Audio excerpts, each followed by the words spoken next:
Peter Parker has had it rough the past few months, moving away with his wife only to be brought back to New York. But with the return of his greatest foe, Norman Osborn, things have gotten even crazier. With the loss of his brother and daughter, Peter Parker and his wife Mary Jane must cope with their losses. Between their return to college, Norman Osborn, the Stacy family, new gangs, ninjas, and the Trapster, will they rise above it all or crack under the weight? Welcome to the Forgotten Era, where we'll answer all those questions and more.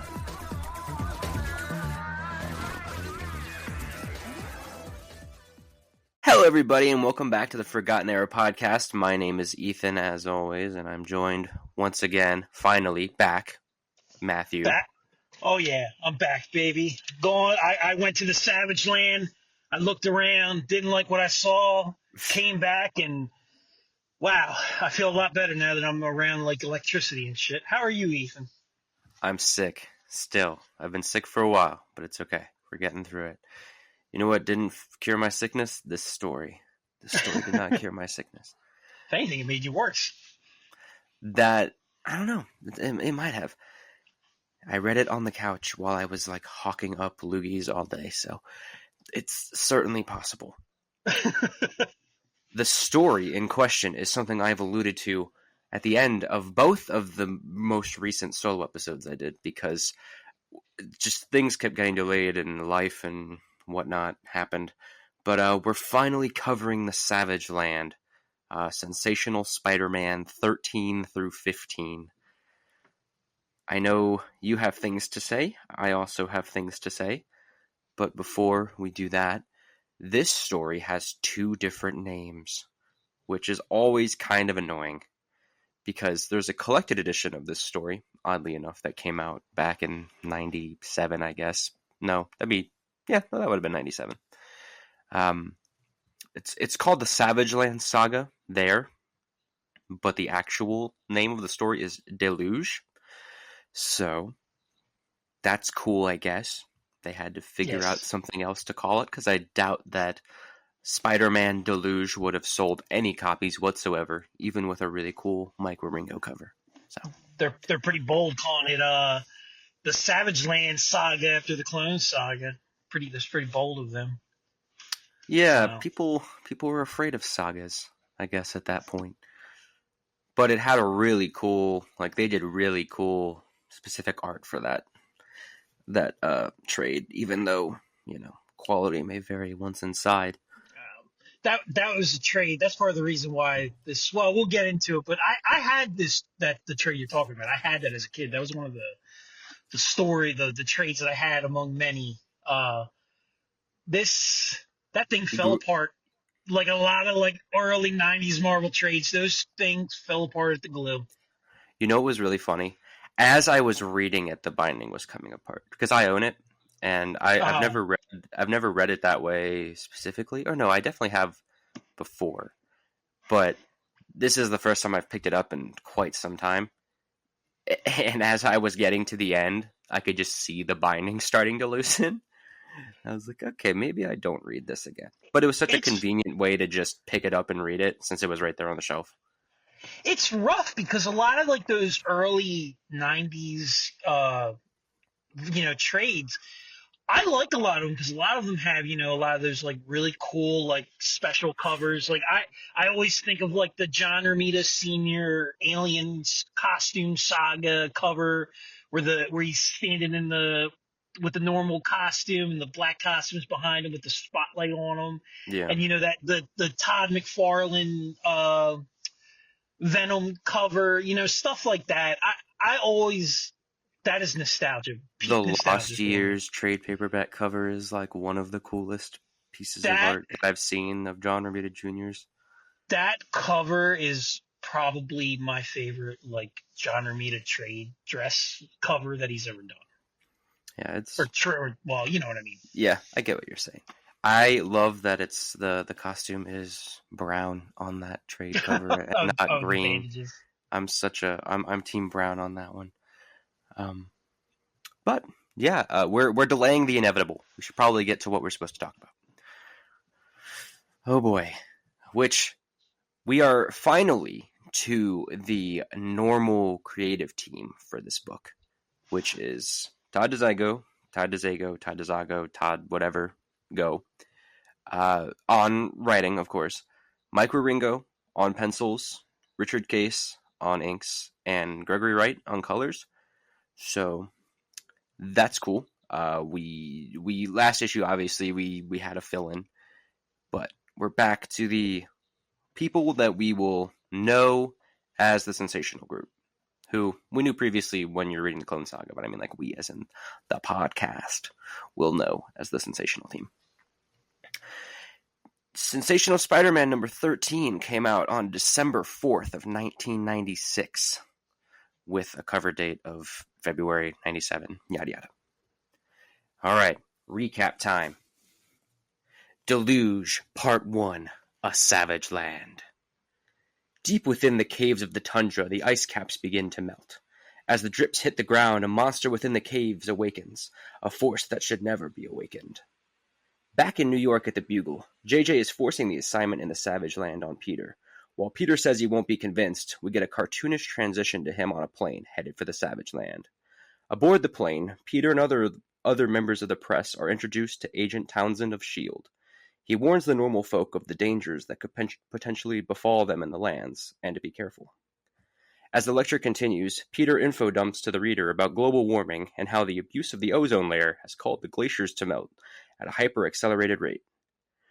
There is a basin adjacent to the Savage Land that, once all the ice melts, will flood the land, leaving it drowned. After the plane touches down, everyone is introduced to the scientists of Roxxon, who are leading the stride to keep the Savage Land intact. Dr. Gerald Roth is in charge of the operation, and seems to have a real care to preserve the land's integrity. Peter sneaks out a nearby duct and switches into his Spidey suit. He'll do his best work on the ground, with direct info from the Lord of the Savage Land, Kazar. In the village of the Fall People, chaos ensues. Everything they've built and love is at risk of total destruction. Kazar speaks to a warrior about how the dams surrounding their area are at capacity and are at risk of bursting at any time. Kazar senses Spidey's presence, and Spidey offers the Fall People his help. Then we get an interlude, which takes place on Monster Island, as the inhabitants are terrorized by the shadowed creature. And while the glaciers continue to melt, the dinosaur man Stegron is being thawed out. Kazar vents his frustration about the constant moving up of the evacuation timetable, just as S.H.I.E.L.D. agents move it up one last time. There's only an hour before the dams burst. Rushing back to the villages, Spidey and Kazar save whoever and whatever they can. Even the life of a single goat is sacred. Sacred enough to get a whole page dedicated to saving it. After the rescue, Kazar and Spidey meet up with Kazar's wife, Shanna. They focus on the health of a young girl for a second, when the first dam breaks. The gang rushes their way to higher ground, and Spidey is able to save Kazar and the sick girl before they drown. Back at the Roxxon base, Agent Townsend is speaking to the media about the devastating burst and accelerated melting, while Roth speaks with his Roxxon coworkers about how pleased Roxxon will be that things are going according to the plan. The issue ends with the reveal of the monster from the interlude, the chicken cow. You did a great job. That was you went at the pace that you possibly could have to get through this, and I'm proud of you. I appreciate it. Wow. I mean, Peter couldn't save Gwen or Ben or his child, but damn, did he save that goat? That fucking goat, dude. He was like, it was like how many times they called back to like the Clone Saga, like when whoever Ben or Peter would save someone jumping from a fucking bridge a million times. But it was like Peter trained his whole life to know the momentum of which to catch that goat before it hits the ground and drowns to death. I mean, my girlfriend would be happy. She's constantly asking me for a goat.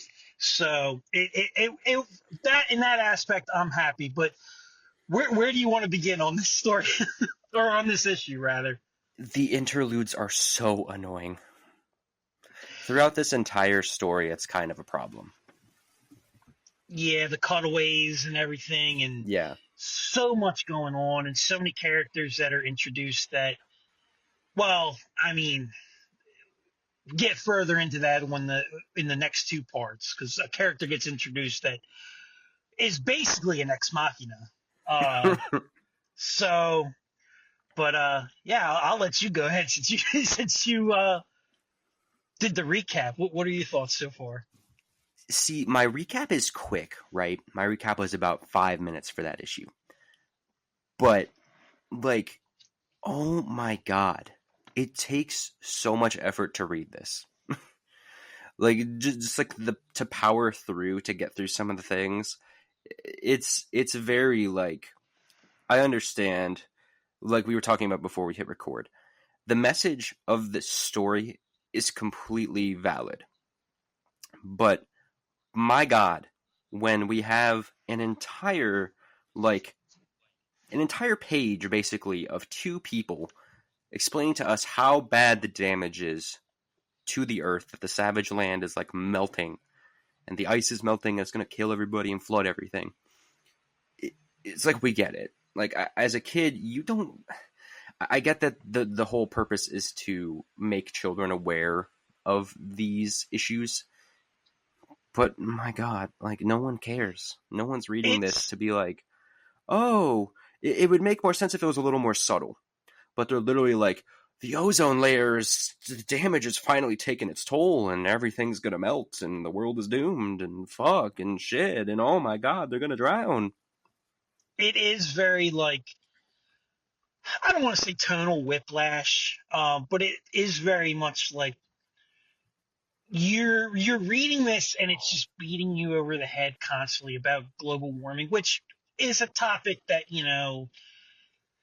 you can feel however you want to feel about it. We have our own personal beliefs, so we won't get into that because that's not part of the podcast. Yeah. But it it it it does beat you over the head. And even as a kid who read this story, I never really cared about the messaging. I never really cared about it. I kind of was just like, you know, that when you're a kid, you kind of just like have the assumption of, or not the assumption, but you kind of have this general feeling of like, bad guys bad, good guys good, bad guys hurt good guys and good people.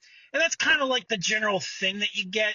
So when a lot of these stories kind of like throw in this political intrigue, and comic books have always been political. I don't want to say that there haven't, Yeah, but absolutely. there have been like subtlety that like a lot of writers kind of are able to throw out there better. And I don't know if the thing with this story is, I don't know if it's because I'm a 31-year-old man reading this. I would be curious how a 9-year-old would take this, or younger. That would be something I would be curious about, because I do feel like there is a part of me that's just kind of like, yeah, yeah, global warming, corporations are bad, especially in this time of day, with all the crap going on. But yeah, I mean, I think the ironic part is that the story's not even about global warming, because no, it's by the last page, like, Roxxon is doing this on purpose. So it's like, yeah, here's this preachy whatever about global warming, but literally it's them with machines that are doing it on purpose. it's kind of like a dual thing where it's, Yeah. it's trying to say that, Corporation bad and also global warming bad. And yeah, corporation bad can cause global warming, which is bad. yep. It's kind of funny that you're mentioning, like, kids reading this, obviously. This book kind of has nearly everything that I feel like is appealing to children, but also I feel like a child would be really bored reading this, because there's not a lot of, like, action going on. Because, I mean, it's got really great colors, it's got, like, fun, bouncy artwork because it's Mike Ringo. It's got boobs. It's got monsters, colorful monsters. But at the same time, it's like, here's a cutaway to ice melting, and here's a goat, and here's a fucking, I don't know. It's an interesting first issue. And the art really is the highlight of it. I like this a lot. The way it looks. I like the way it looks a lot. I mean, Ringo is, he is, especially somebody to me, he's one of my like favorite artists of all time. I've told you off story. I'll tell this story real quick off, since the podcast. But when I was a kid, I met him. I want to say about a couple months before he passed away at Baltimore Comic Con, and it was Baltimore Comic Con, or I was a kid. It was either Baltimore Comic Con or Wizard World Philly. And I am a big Flash fan. Flash is my number two, and I had him draw me an Impulse of Bart Allen. And then he passed away, and he was a nice guy. He was so friendly and so like accommodating to the fact that this little kid was asking him for a sketch and everything. Because at first I think he thought my father was asking for him, so he was kind of like, oh well, you have to write a line. But when he saw it was me, he was like, I got you, man. So that Impulse I still have to this day. It's probably my favorite piece that I own as far as like an artist. But his art has always been a staple in my life. He makes this book. He is the enjoyable part of this book. Which is it's I hate to say that because I love the Zago, but this story definitely does feel like a book where it's not filling up with his strengths, with Ringo's strengths. Ringo's really good at like bouncy energy and like great cutaway. Well, that's not true. We do have that one good cutaway, that one good joke at the beginning of the issue when Peter gets on the plane. Yeah, that's a good joke. But there's not a lot of Spider-Man. It's a lot of dialogue. It's a lot of science, sciencey stuff, and we haven't even brought up Kazar, who, as you'll find out by the end of this episode, I do not give a damn about. I have never given a damn about. He is boring to me. He is low rent Tarzan. He's boring. And this story did nothing to make me be like, wow, I think I'm going to go read some Kazar books. I don't care about his wife. I don't care about his people. I don't care about that they're all gonna die. The whole book, I'm just like, I just want to read Spider-Man, and that's the problem I have with Savage Land, especially with Spider-Man stories. Why are you throwing a character that's like fundamental thing is like swinging through skyscrapers and fighting in the city? You throw him in an area with big trees and stuff like that. I just feel like he doesn't work. Now there's stories where he does work, like that Tom DeFalco story where he goes to the suburbs and everything. Yeah. But well, I feel like that's kind of part of the thing, like writers wanting to challenge themselves and whatnot. That's true. Put Spider-Man in the fucking jungle where all he can do is swing from trees and there's nothing really to like web zip off of and like stuff like that, which is interesting if it's interesting. Like here, it's just kind of Peter's jumping everywhere and that's about it. Saving goats. Saving goats. He's using his web for the purpose of saving goats and saving Kazar holding a sick child. If Dan Slott wrote this book, he would be sitting here going, no goat dies. Yeah. So he'd get on his knees, scream to the heavens. Yeah, and then he would torture Sandman again. No man, woman, or goat shall die under my watch. Dude, new Massacre story. Massacre goes into a fucking slaughterhouse full of goats and just unloads. Oh, God. Are we going to bring up Massacre? Are we going to bring up the fact that nobody ever after they watch Spider-Man blow a guy's brains out, nobody's ever like, hey, Spidey, you good, man? Nobody ever brings it up again. But nobody needs to because he came back and dead no more. Clone conspiracy. I mean, I legit love Superior.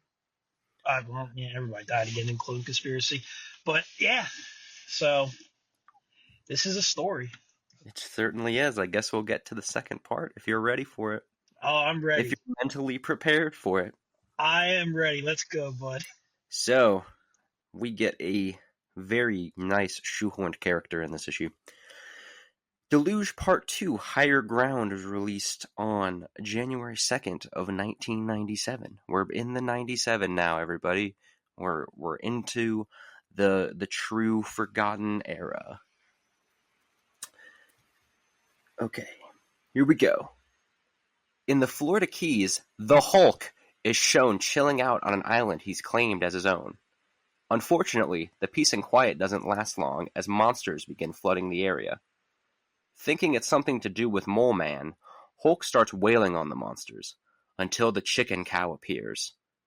Cutting back to Spidey, Kazar, and Shanna, as they're standing atop a mountainside, evaluating the terrible devastation of the village.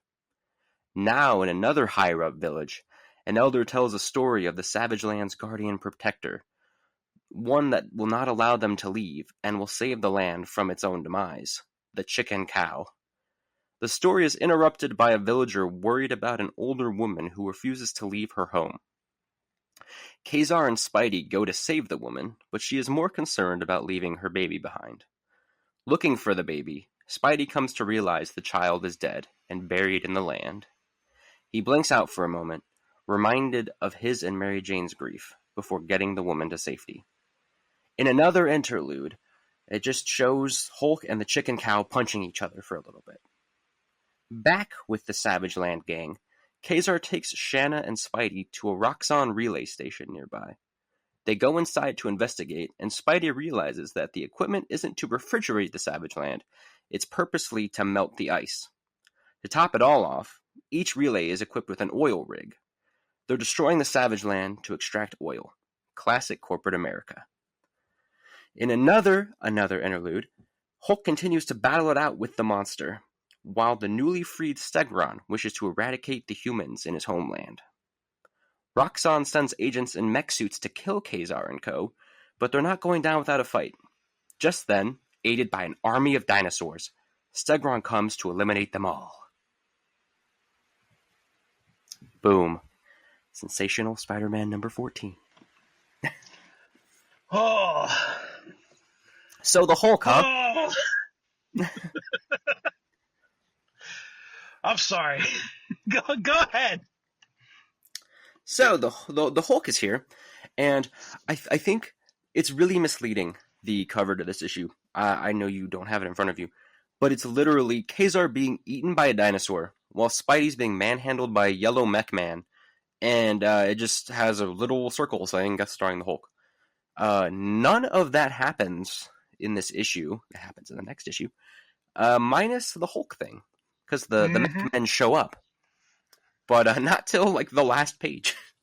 Yeah, I mean, look, the Hulk is like the one thing in this entire arc where I'm like, fuck yeah, let's go. Like, well, you get to see Mike Ringo draw the Hulk fighting a giant fucking chicken. And it's awesome. It's the coolest thing ever. I want more of it. As much as I'm one of those people that really likes Spider-Man stories where it's just Spider-Man doing things, thank fucking God the Hulk is in this. I'm not even a Hulk fan, but it's just nice to cut away to the Hulk just punching shit for like a page or two in between this interesting story. You know what would be cool, though? What? If you saw Spider-Man punching shit. That would be kind of cool. That would be pretty cool. But, alas, we don't got that in this issue. Instead, we spend time about 4-5 whole pages. He's talking to an old man who doesn't speak English and is making fun of Spider-Man in the... What are they called? The Fall People? I already forgot. The Fall People language. It's called Fall People Eves. Okay. That is the real name to their language. Fantastic. Yeah. But he literally just insults Spider-Man and he's like, "You have a bad disguise. I would not mistake him for a spider." And Spidey's like, "He's talking about me, isn't he?" Which feels like classic Dezago, like Sensational Spider-Man dialogue. But it's in a story where I'm having a hard time caring. But the only time that I've really like related in this story so far is when the old man is talking about Chitylok, who has 4 names: Chitylok, Nakra, the Chekin Cow, and the Chicken Cow. Mm-hmm. And Peter just says, "Did he say chicken cow?" Like, yeah, that's exactly what he said. That's what I'm calling it. That's what I've been calling it since the dawn of time. The chicken Exactly. cow. Why would I call it Chitylok? Exactly. I will give this book one like clap, like one standing ovation moment is the part with the child, because that is like my favorite thing about this era, and I've said it before, is I love when that guilt comes back and it doesn't completely ignore the fact that Peter and MJ suffered this incredible trauma of losing their child, and the fact that Peter has to look at this grave site for a baby. That's probably it's a series of 3 panels where it's Spidey silhouetted staring at this like headstone and just completely zoning out. I mean, So it's the best thing in the whole all 3 issues. It. So the thing with it is actually you might find this funny. When I was a kid, I didn't realize that was a grave. I thought that was a crib, and okay. I thought that the baby was gone. And I I remember when when I finished the story, I'd be like, they never saved the kid. They never found out where the kid was. Mm. So Oops. yeah, yeah. But it is a very nice moment of him kind of zoning out and having that connection with giving Peter that connection with these people, at showing him what's at stake, No matter where you come from, your baby can still die. Yeah, that is true. Babies are weak and tender. They can die at Mm. any point. Yeah, that it's just it feels like a classic Dzeko moment for me, because he does a lot of callbacks like this later on in this series. So Mhm. that's a solid thumbs up from Ethan on there. And then the next page is the Hulk punching the chicken cow. So It's fucking cool, man. Let's go. I oh, want sorry. more of this. The next 2 pages are that. My apologies. I want the Hulk punching chicken cows in every comic. Let's do this shit. It's It's just every new issue of Amazing Spider-Man just interlude between Hulk punching a chicken cow. No people wouldn't relevance at all. No relevance at all. It just people happens. if they put chicken cow in modern Spider-Man, everybody would not be complaining about Zeb Wells' run. People would be like, Paul who? Paul who? The chicken cow. It'd be like do you know what it feels like? It feels like the old fucking Family Guy, Peter Griffin chicken fights and shit. Yeah. Like that. It feels like that. But like, I like the Hulk. Like, I've, the Peter David Hulk run is like one of my favorite runs of all time in comic books in general. So I like the Hulk. I like when Hulk shows up in Spider-Man comics. I like their relationship. So when you advertise the Hulk is going to be in this issue, I'm like, oh yeah, man, let's go. But like the Hulk is he's just a plot point. He's just a plot device for this confusing chicken cow thing that's good, supposed to be good, but that's also kind of bad. Like you don't really know Right. what's going on with it. They're describing it as the protector of the land that hopes to defeat or eliminate any threats to the Savage Land. Yet, as it awakened, whatever, English, um, it A, wasn't in the Savage Land. Yeah, B, terrorized a bunch of innocent monsters that had nothing to do with the like conflict. And C, attacked the Hulk for no reason. yeah. So what's up with that? Unless I'm, yeah, no, No, it's the I think Florida Keys it attacked the Hulk. So yeah, because he thinks it's the Mole Man yeah, at that time. But like as cool as the Hulk is, we're missing the thing that uh, I really didn't want to read this book for Stegron. I hate Stegron. I absolutely despise Stegron. I've never liked him. I never will like him. I get that to some people he's a joke villain, that but to me he's always been a Lizard knockoff, and Lizard's never been a villain that I've like loved. So when you throw in a knockoff of him, it's like, oh god, this can't get any worse. But kids love dinosaurs. Look, man, I'm a huge Godzilla fan, and like, if you can't get me to like Stegron, you got a problem. I think my favorite piece of art in this issue, except for obviously the panels I was talking about, with like the panels I really like with the dead baby in them.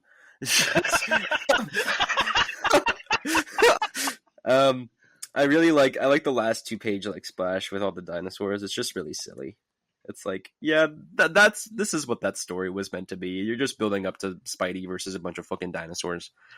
I would like the Savage Land a lot more if, like, to be fair, this is like one of the first introductions I ever had to the Savage Land. I've read other stuff with it, but like, I just want to watch people fight dinosaurs and everything. That's all I really want. Right, yeah, I mean, if that's what this was, it'd be infinitely better. Oh yeah, 100%. Fighting them damn dinos. But,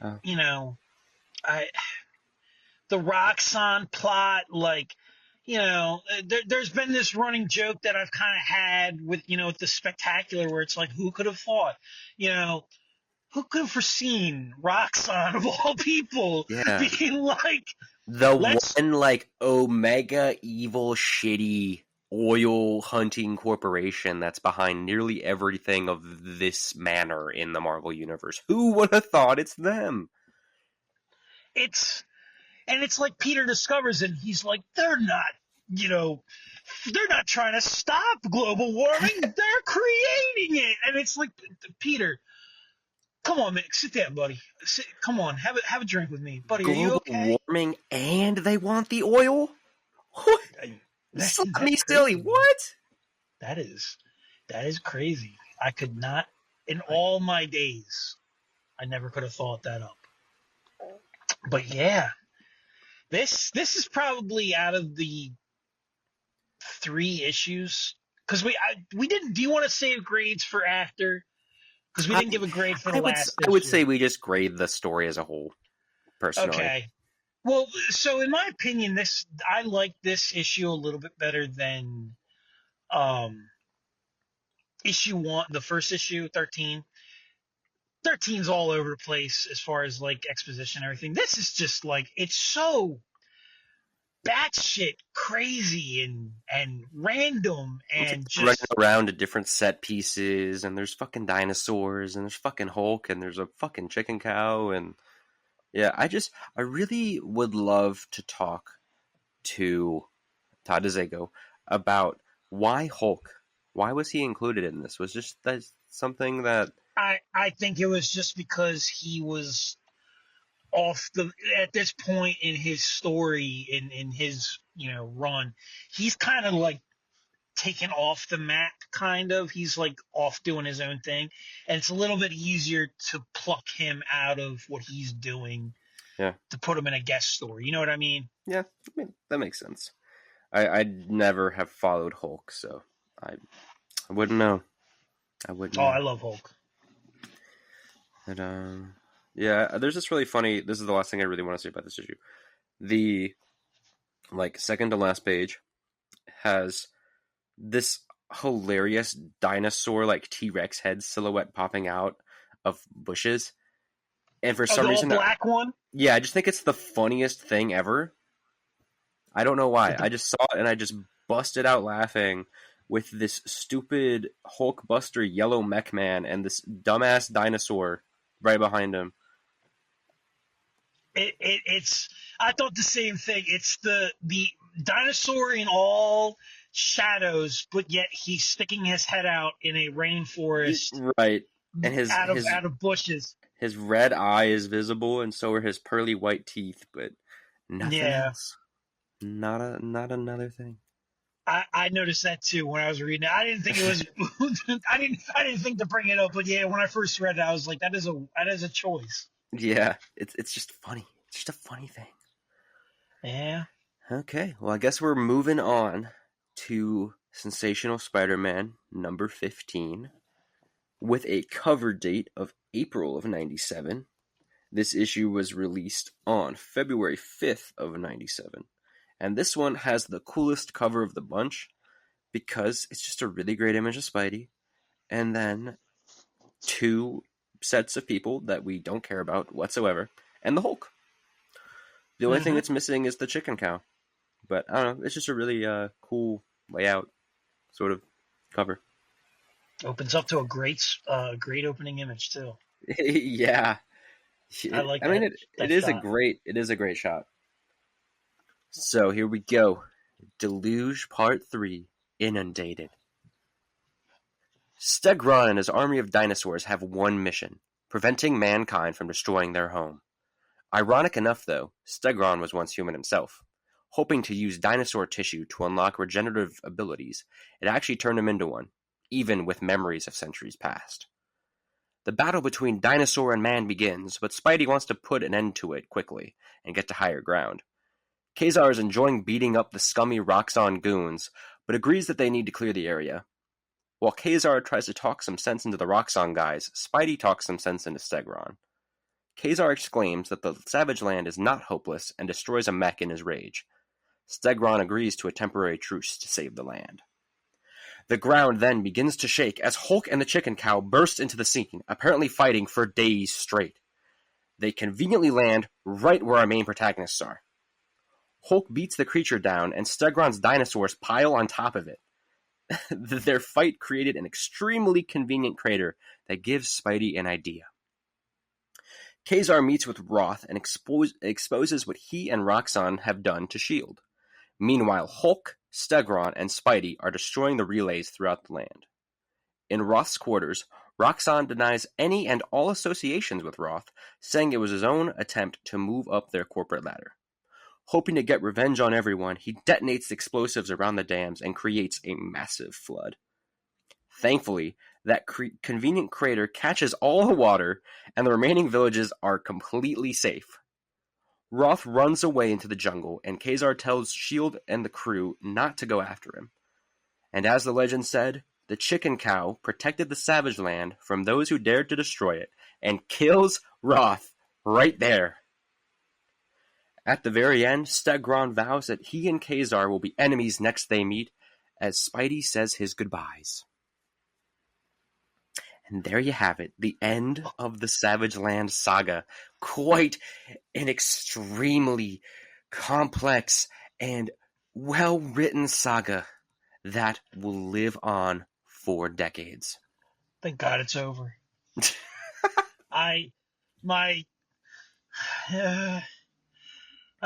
It was painful. I mean, I've had my teeth knocked out playing hockey and everything. This was hard to read. Todd, if you're listening to this, I love you. Please come on the show. We're so sorry. I've emailed you. Please reply. We love you. The rest of your stuff is great. I love when you had Ben show Peter in a closet. Great stuff. Please come talk to me. Yeah, this is, wow. I don't even know what to say. It really ends with convenience, comic book convenience. It is extremely abrupt.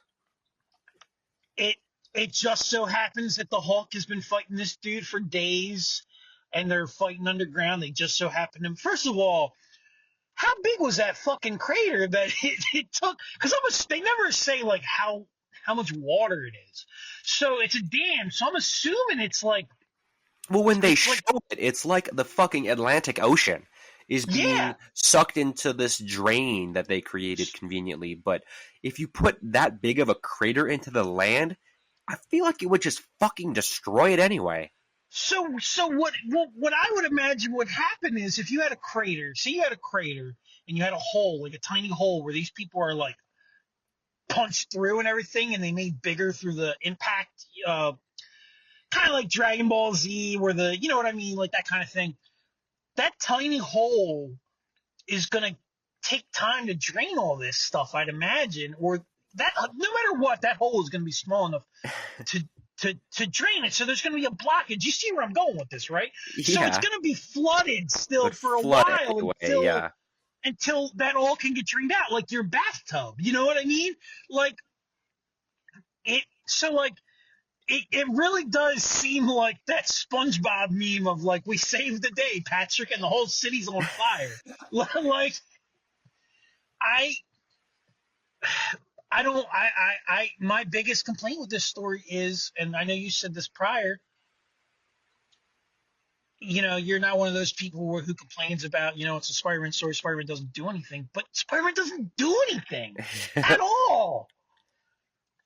he's I there mean, to talk to people and save goats and gets and sad about a baby, get sad about a baby, and then he finds out the plot. and then he Oh, and he leaves. punched the robot. Ooh, he did.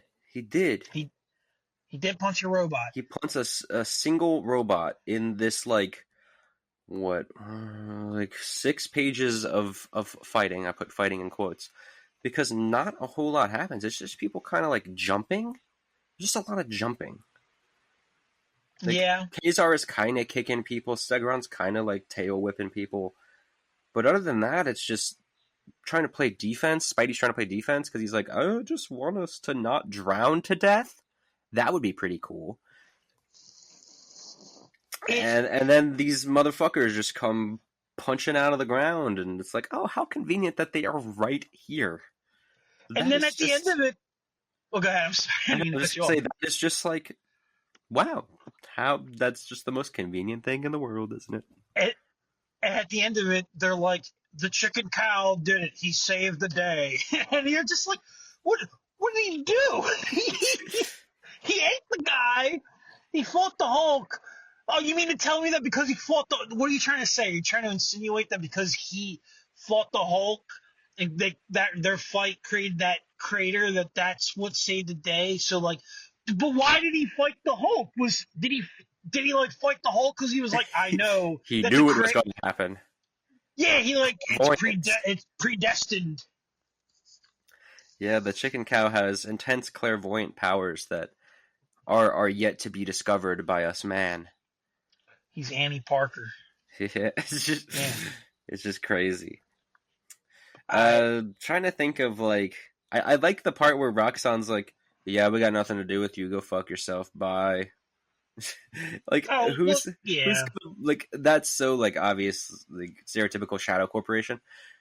But obviously Roxxon signed off on everything they were doing, so isn't there concrete proof that they are behind it? Yeah.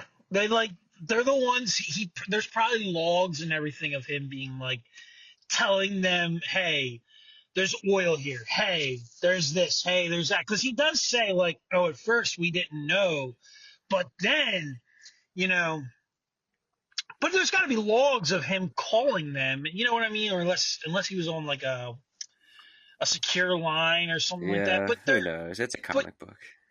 Yeah, it's a comic. We're doing that whole adult thing where we're thinking too much about a story about a man dressed in a spider suit. I love that the dinosaurs just pile on the chicken cow, and then it's like, oh, we got him, guys. That's it. Well, that was a funny scene where they're like, well, you don't see that every day. Dog pile. But I mean, thank God it's over. Yeah, but... the Hulk says two things in the entire issue. And one of them is a weird thing. It's like, rub a lamp, jerk. What does that mean? What does that mean? For 30 years, I've been sitting here like, what does that mean, Todd? Are you saying that he's a genie? Or is that I'm assuming that's what you mean.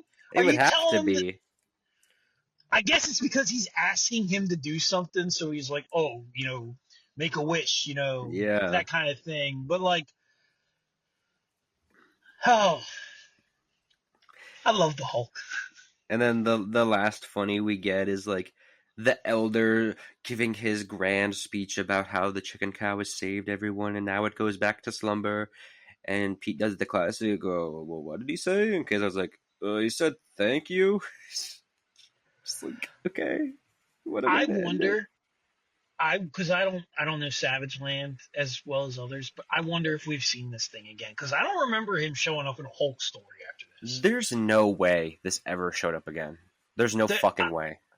I forgot to look it up, but like I am genuinely curious if he did, but I don't care at the same time. It's So I will fucking say this. So like a side thing. So Ringo's art at this point, I will 100% say this. At this point in his art style, I like how he draws Ben better than he draws Peter's costume. I feel like as the series goes on, Sensational, he gets a little bit. I like his Peter a little bit more, but like this 3 issues, 100%. I 100% like his Ben, how he draws the Ben costume way more than he draws Peter's costume. I would Um, definitely agree with that, and that's without my bias. well, he does. So like he definitely gets better. Personally, I think he draws his best version of the costume when in Friendly Neighborhood. Yeah. Uh, um, but like I like this. He draws him very skinny, very big head. Um, that kind of like anime. He definitely is very anime inspired, which is cool because at this time, 97, this is like the start of like the first big anime boom, you know?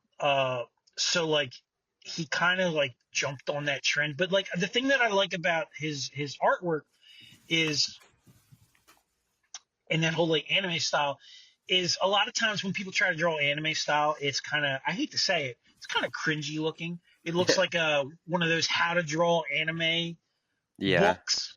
His art does not look like that. It's a nice blend of Western and Eastern manga styles, and I think it's perfect. Now, I've seen a lot of mangakas as recent when they draw Spider-Man, and they can't quite get that touch that a lot of Western artists can. The guy who does My Hero, I can't remember his name off the top of my head because I don't read it. The guy who did My Hero Academia, he did a art trade and he drew Spider-Man. Yeah. And his way he draws them, like the eyes are too far apart. Ringo doesn't do that. So like, I don't know. I'm kind of rambling, but I really like his art. I also really like his art, and I like I love just the whole creative team on this book in general. Even if I didn't enjoy the story, all four big players: writer, artist, inker, colorist. It's such a nice book to look at, no matter what's going on, despite It's despite plot discrepancies or like lack of plot. It's just such a fun book to be like, yeah, that's a fun looking, like, makes me feel like a kid again sort of book. 100%. And just because we don't like this story doesn't mean that this book doesn't get I better. love Sensational Spider-Man by Todd Oh, DeZago and Mike 100%. Wieringo. So this in no way represents my feelings of the overall book 100%. at all. Especially the next storyline, with the Prowler and DK and all And that stuff. Vulture, and yeah, Like, I absolutely. love that stuff. I've talked to you about how I love issue 17 of this book before, but I fucking love issue 17 of this book, and I cannot wait to cover it. So, I overall mean, that ratings, I guess, is what we're at now. I would give this out of 10, I guess, a 6. And most of that is going to be because of the art and that one Peter baby moment. Whew. Okay, out of 10. Yeah.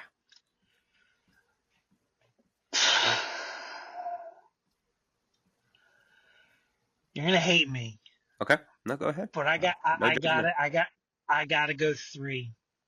3. I mean, I that is valid. That's valid. as much as I like Todd, as much as I like this creative team, this is like not how I mean. I feel like with 12, 13, 14, 15, out of all the books, I feel like this is like the one book that kind of starts the weakest. It's a rocky. If that, It's a rocky first 4 months for sure. yeah. And I feel like it doesn't start to pick up its pace until 16, and then it fires on all cylinders. This is the end of that period for me, but I have to be honest and I have to give it that 3. This is probably, in my opinion, my barring Gathering of Five, which and Final Chapter, which has moments in it that I like. This is probably my least favorite arc in the entire era. Wow. Okay. Yeah. I do Okay. not like this. I do not like the Savage Land at all. I absolutely despise the Savage Land. It is That's good to always know. boring to me. So, but yeah, Well, hey, that's why opinions are opinions, and we don't have to agree. And I totally think you're valid there. So, I am just way too generous when it comes to these people specifically because I'm sure when I we have keep a going, I'm huge gonna be like, bias of loving them. So, oh, well, yeah, I love them. I want to move in with them. I want to learn from them. Um, I'm sure as we move on, I'll probably, because I haven't read these in a while, but like I'm sure I'll look back at this and be like, yeah, I was wrong. This is not the worst. yeah, But we'll see. We'll see. There's some stuff later, but I don't know. So I guess that does it for this episode. If you are so inclined, let us know what you think about the books, either in the comments or send me a message, or send Matthew a message if you really want to. Find him. His information is in the description. You should find him, follow him, watch his every movement throughout his day. please do. I'll do some funny stuff like say hi to you and stare out the window as you stare at me. And we'll see who can stare the longest, and I'll let you know. I don't care. As always, I have to plug the Spider-Man Rescan project, which scanned 30 issues of this particular era that Marvel has not released digitally. So give that a look. It's in all of my social media bios, which will also be linked in the description. So check that out. Scarlet Archives, all that stuff I've talked about a million times. But for anyone who's new, you should check it out. I put a lot of work into this stuff, and I really want to share it with anyone who is interested and willing to look at it. Anything else you want to say? Yeah. Go Birds, and yeah, go read like this story and tell us what you think, because I am curious if this is just me being what's I the will word, say I've talked to a lot of biased. people because I've posted that I'm reading this like on my Instagram. Like as I'm reading the stories for the podcast, I'll post them. And I've had a lot of people saying like, "Oh man, I have such fond memories of this," or "I love this story," or "I really enjoyed this." So I'm like, I wonder how much of that is like childhood nostalgia, and how much of it is like I read this recently and I think it's peak art. Like, Oh, but I everybody guess we'll loves it. I'm find gonna out. get torn apart. Just please let us know. Please write us. Write a letter. Please, I'll have a PO box. No, I won't. I won't. That's too far. But thank you. I will give you Oh no, go my ahead. home address and my social security number, and you can take up my ID, and you can Open up some you can credit cards and yeah, get you an immense debt because of how much you dislike the story. yeah. So Well, as always, thank you so much for listening to the Forgotten Era podcast. I've been Ethan, that's Matthew, and we'll catch you next time for When Mary Jane Fights the Chameleon. Oh Bye-bye. yeah. Bye.